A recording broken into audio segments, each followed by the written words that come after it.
fighting for their freedom. We raised the voices against the British rule.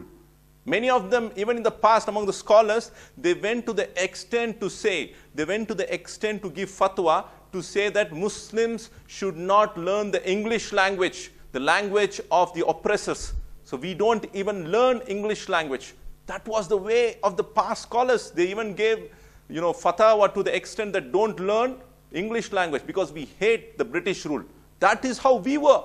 And you are telling us we are anti-nationals, and you are telling us that we are not serving our country, and you are asking us to leave this country because we don't stand up for Vande Mataram. We people, we didn't even learn English language when the people like Bankim Chandra, they were serving for the British Indian government. So you have to understand who is actually the people for this country and who are the people who are anti-India. Now let me get into the next very important subject. Rabindranath Tagore, he writes this letter to Subhash Chandra Bose. It's very interesting. It is actually talking about Vande Mataram. What did he write? Rabindranath Tagore says, the core of Vande Mataram is a hymn to goddess Durga. This is so plain that there can be no debate about it. Of course, Bankim Chandra does show Durga to be inseparable, united with Bengal in the end. But no Muslim can be expected patriotically to worship the 10-handed deity as Swadesh, the nation.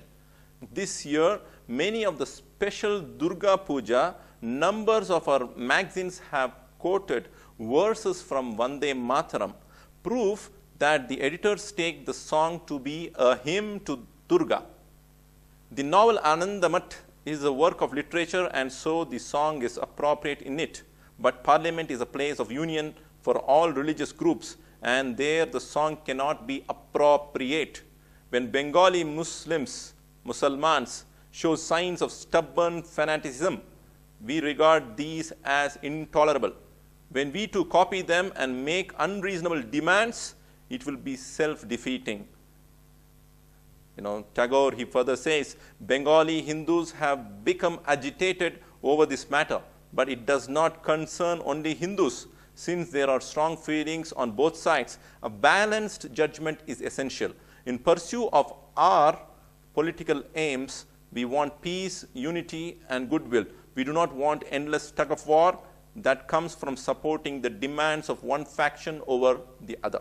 So this is what Rabindranath Tagore, he had to say, saying that this is actually glorifying, this song, Vande Mataram, is glorifying the goddess Durga, and the Muslims would not be very happy in reciting this for sure. Rajendra Prasad, who was presiding the Constituent Assembly on 24th January 1950, he actually made it as a national song, considering that apart from the entire 6 paragraphs or stanzas, only the 2 stanzas were considered as the national song from the original Vande Mataram.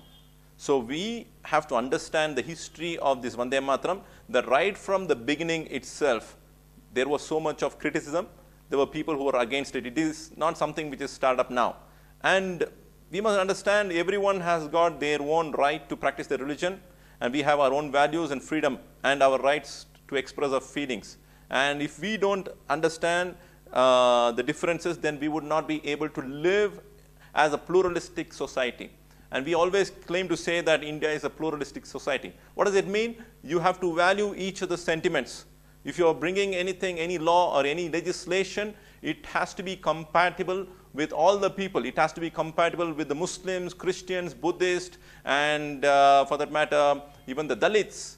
So you can't bring up a law which is suiting only one group of people, which is only satisfying the needs of one section of people. We don't force the people who are not Muslims to come to the masjid and pray. Do we force the people who are not Muslims to eat the beef? We don't force, because we are not supposed to force. La ikraha fid din. There is no compulsion in religion. Qad tabayyana rushdu minal ghayy. But the truth stands clear from falsehood. So we are there. We can preach, but we can't force anybody to stand up for Allah. Can we do that? So similarly, you can't force us to stand up for Durga, or you can't make us to stand up for Lakshmi, or even for Jesus for that matter. So all the things that we have brought in front of you, it's all based on historical facts with proofs and evidences. In case if anybody wants to challenge these evidences, then they are welcome to have a dialogue, inshallah ta'ala. We are willing to have a dialogue, not just with few people, but with the leaders of the Muslims, with the leaders of the Muslim community in India. We'll call these scholars.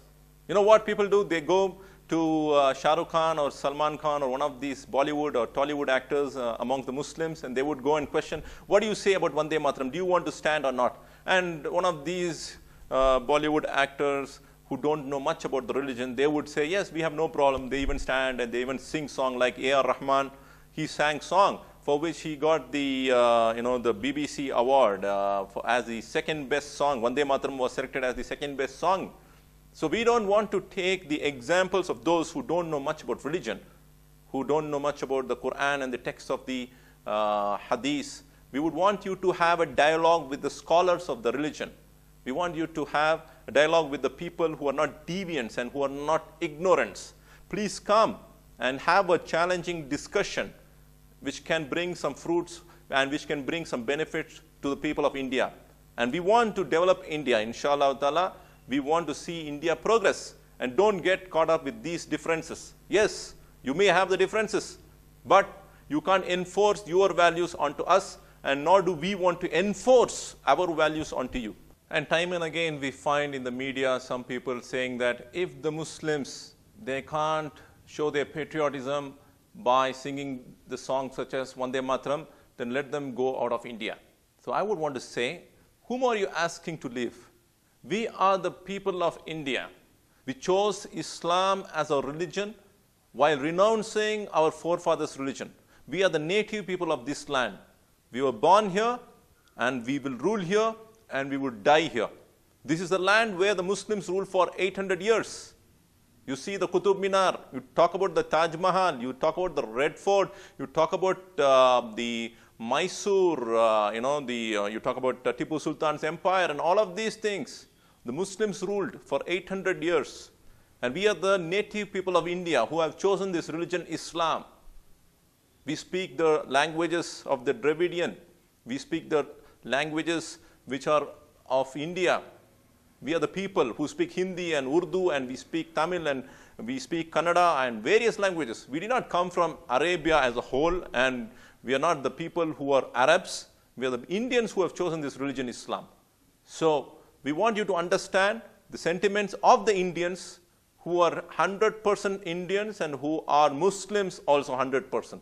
We would not compromise on a religion, and we would want to see our country progress.